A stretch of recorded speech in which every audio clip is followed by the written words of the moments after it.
Take you back out live to Los Angeles County, where a number of officers were shot earlier this evening, and we are expecting to get an update from authorities. Let's go ahead and listen in here on Live Now from Fox. Every day, the men and women of the Los Angeles Police Department put themselves in harm's way. Tonight is a reminder that the danger is very real. I'm relieved and grateful that these three brave officers are in stable condition and are able to have a conversation with two of them when I checked in on them just now. I deeply appreciate their service and let them know that their city stands with them, and I very much look forward to their recovery. My heart goes out to the officers' families who tonight got the phone call or the knock on the door that they dread every day, that their loved ones go on duty. Just this weekend, I joined the LAPD for an event designed to take guns off of our streets. It is worth repeating that we must do much more to protect our officers and protect our communities. I ask all Angelenos to hold these officers and their families in their hearts tonight. Thank you. Good evening. Thank you, Mayor. I'm Al Labrada, Assistant Chief of LAPD. First and foremost, on behalf of Chief Michael Moore, thank you for all the prayers and the continued calls for support of the officers, the three officers that are now listed in stable condition. So a brief update on what occurred this afternoon. Earlier this afternoon, officers of Hollenbeck Division received a call to an area of 3800 block of Broadway.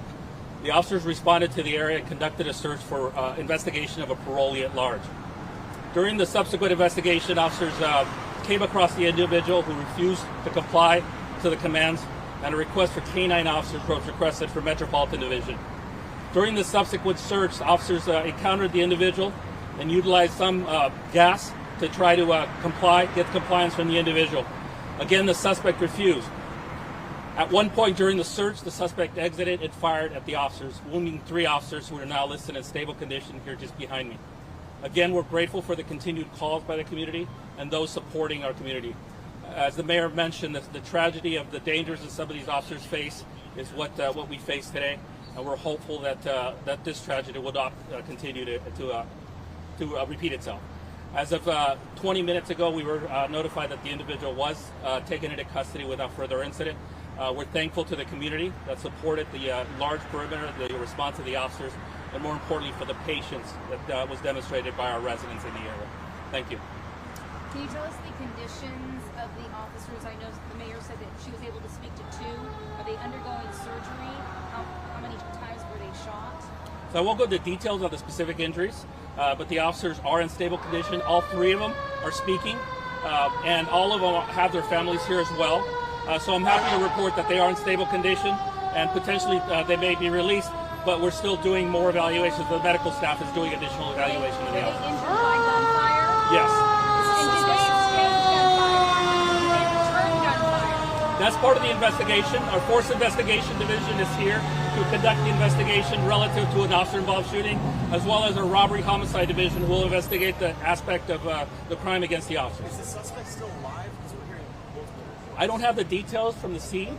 We were dealing with the officers' families, and I know they'll be providing additional details at the scene of the tactical operation shortly as well. So you don't know if any of them opened fire, returned fire? We do have officers that return fire, and the subject of that investigation with FID as to how many return fire, the number of rounds, is part of the investigation at this point. What can you tell us about the officers? Male, female, how long they've been on the force? I don't have the details of their specific time, but they are three male officers, and again, we're grateful they're in stable condition. Are they young? I mean, have they been on the force for a long time? They're senior officers assigned to our Metropolitan Division. How are they? One a K-9 officer? All three of the officers are K-9 officers assigned to Metropolitan Division. How about their And dogs? how are the dogs dogs doing? okay? Yes. All of the dogs are okay? Yes. And then you said a parolee at large. Can you elaborate on the call?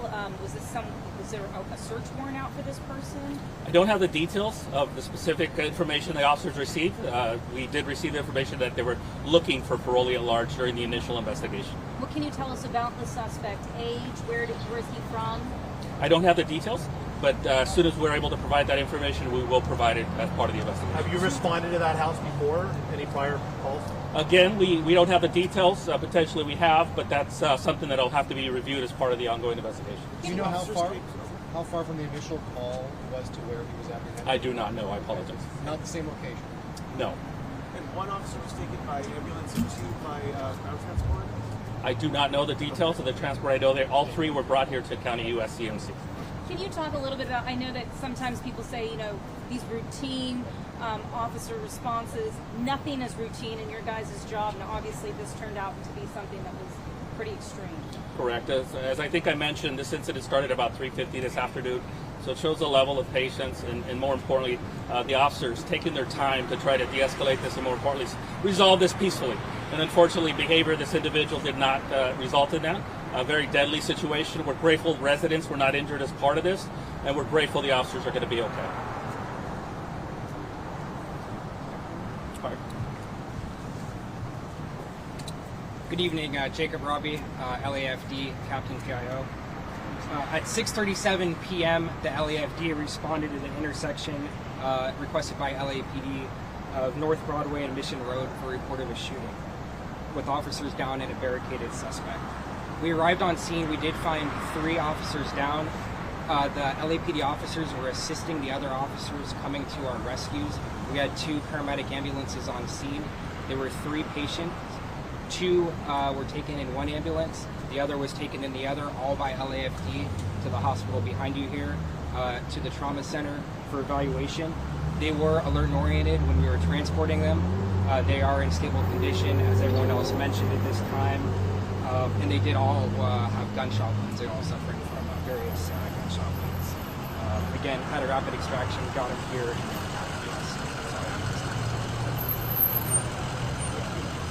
Councilman Leon would like to say something. First of all, I want to thank Madam Mayor Karen Bass for her leadership, for coming here to County USC Medical Center to visit and to actually speak with the 3 officers who were injured and shot by this parolee today. Today has been a very busy day for LAPD. As you may know, earlier this morning in the neighboring city of Alhambra, there was a SWAT operation where they captured the suspect who presumably had killed young Javier Chavadin, 17-year-old, last week Friday. Obviously today, Metro Division has been very, very busy. We're thrilled. We're more than happy. This happened in City 14 in Lincoln Heights, that the suspect has been apprehended. Thank God that the 3 officers are out of danger. And once again, I want to thank the men and women of LAPD, but especially Mayor Karen Bass for strong leadership, for being here today with our officers. Thank you very much. Mayor Bass, I missed the very beginning. I don't know if you already sent a message to the families and also to, you know, their colleagues.